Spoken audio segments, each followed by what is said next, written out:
Hello bachcho, let's read the following question. The figure shows the path of a portion of a ray of light as it passes through three different materials. जब एक ray of light three different materials में से pass करती है तो figure उसका हमें path show कर रही है. What can be concluded concerning the refractive indices of these three materials? In three materials के जो refractive indices हैं that are N1, N2 and N3 इनके बारे में हम क्या conclude कर सकते हैं? A option N1 less than N2 less than N3. B. N2 less than N1 that is less than N3. C. N1 is greater than N2 which is further greater than N3. D. N3 is less than N1 which is less than N2. First of all, we will talk about the key concept used in the question. इस question में क्या key concept use हो रहा है? Question में हम बात करेंगे ray of लाइट जब क्या करती है रिफ्रैक्ट करती है तो कैसे बेंड होती है. रे ऑफ लाइट का क्या हो रहा है रिफ्रैक्शन हो रहा है तो उसका जो बेंडिंग है अपॉन रिफ्रैक्शन वो कैसे होता है हमें वो स्टडी करना है. अब इसके लिए सपोज ये हमारे पास क्या हो गया किसी टू मीडियम को सेपरेट करता हुआ बाउंड्री हो गया. अब इस तरफ हम क्या ले लेते हैं रेयर मीडियम कंसिडर कर लेते हैं और इस तरफ हम कंसिडर कर लेते हैं डेंसर मीडियम. इसी तरफ हम यहाँ पे एक बाउंड्री ले लेते हैं. अब इसके ऊपर जो मीडियम है सपोज वो क्या है डेंसर मीडियम है और इस तरफ क्या हो गया रेयर मीडियम हो गया. अब सरफेस पे क्या बना लेते हैं नॉर्मल बना लेते हैं. तो ये हमारा क्या हो गया बाउंड्री पे नॉर्मल हो गया. इसी तरफ इस तरफ भी हम क्या बना लेते हैं नॉर्मल बना लेते हैं. अब रे ऑफ लाइट जो है वो इंसिडेंट हो रहा है इसे कंसिडर करते हैं ए केस. तो ए केस में ये रे ऑफ लाइट इंसिडेंट हुआ. अब यहाँ से जो रे ऑफ लाइट है वो क्या है रेयर टू डेंसर मीडियम में इंसिडेंट हो रहा है. बी केस कंसिडर करते हैं. अब जो रे ऑफ लाइट है वो डेंसर से रेयर मीडियम की तरफ जा रहा है. ये क्या हो गया एंगल ऑफ इंसिडेंस हो गया. इसी तरीके से इस तरफ ये क्या हो गया एंगल ऑफ इंसिडेंस हो गया. जब रे ऑफ लाइट रेयर से डेंसर मीडियम की तरफ जाती है तो वो टूवर्ड्स नॉर्मल जो है वो बेंड कर जाती है. क्या करती है bend towards normal. bend towards normal. जब डेंसर से रेयर मीडियम की तरफ जाती है तो क्या करती है bend away from the normal. क्या करती है bend away from normal. तो नॉर्मल से अवे बेंड करती है. अब डेंसर मीडियम का मीन्स क्या है डेंसर मीडियम का मीन्स होता है मोर रिफ्रैक्टिव इंडेक्स.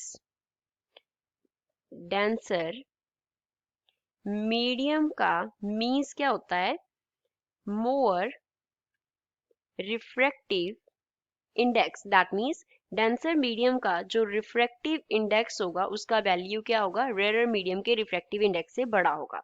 अब अगर हमें रे ऑफ लाइट का कोर्स दिया है तो हम जस्ट ये कंपेयर करेंगे कि वो टूवर्ड नॉर्मल बेंड हो रहा है और away from the normal bend हो रहा है. तो इन दोनों केसेस से हम कंक्लूड कर पाएंगे कि कौन सा मीडियम डेंसर है कौन सा मीडियम रेयर है. अब फर्स्ट तो हम कंसिडर करेंगे जब N1 से रे जो है वो किस तरफ जा रही है N2 की तरफ जा रही है. अब यहाँ पे ये क्या हो गया इस बाउंड्री पे नॉर्मल हो गया. ये N से हमने क्या डिनोट किया है नॉर्मल को डिनोट किया है. इसी तरीके से यहाँ पे ये क्या हो गया नॉर्मल हो गया सेकेंड बाउंड्री पे. This here is normal. तो n क्या है नॉर्मल है.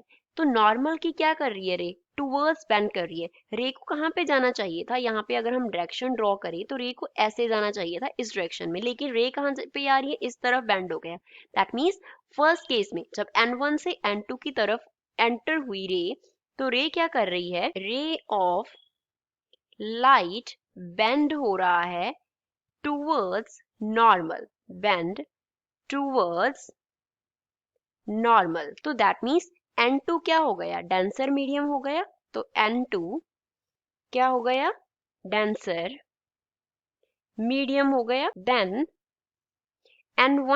N1 के कंपैरिजन में कौन डेंसर है N2 वाला मीडियम डेंसर है. दैट मीन्स हम क्या कंक्लूड करेंगे we will conclude that N2 जो है वो बड़ा होगा किससे N1 से. तो N2 बड़ा होगा N1 से. अब सेकंड हम केस कंसिडर कर रहे हैं जब जो रे ऑफ लाइट है वो क्या कर रही है एंटर कर रही है into medium having refractive index N3. इस थर्ड मीडियम में एंटर कर रही है. नाउ वी कैन सी कि अगर हम यहाँ पे देखें तो वो क्या कर रही है away from the normal bend हो रही है। तो एन इसी से साथ कंपेयर करते हैं N1 के साथ। तो N1 के साथ अगर हम कंपेयर करें तो हम देख सकते हैं कि रे ऑफ लाइट को यहाँ पे जाना चाहिए था, लेकिन वो कहाँ पे जा रहा है, कुछ इस डायरेक्शन में जा रहा है। तो दैट मीन्स वो अवे फ्रॉम नॉर्मल बेंड कर रहा है।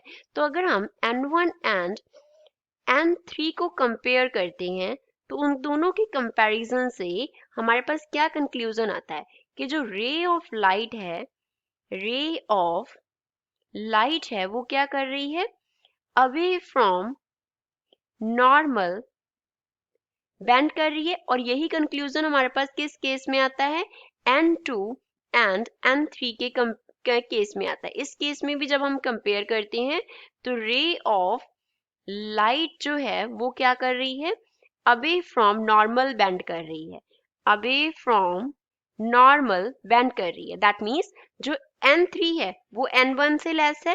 फर्स्ट यहाँ से हम कंक्लूड कर लेते हैं, from here we will conclude that N3 जो है वो N1 से लेस है।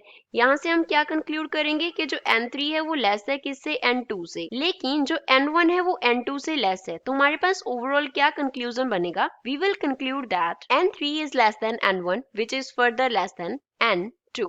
So this is final answer for the given question. I hope you understood it well. Thanks.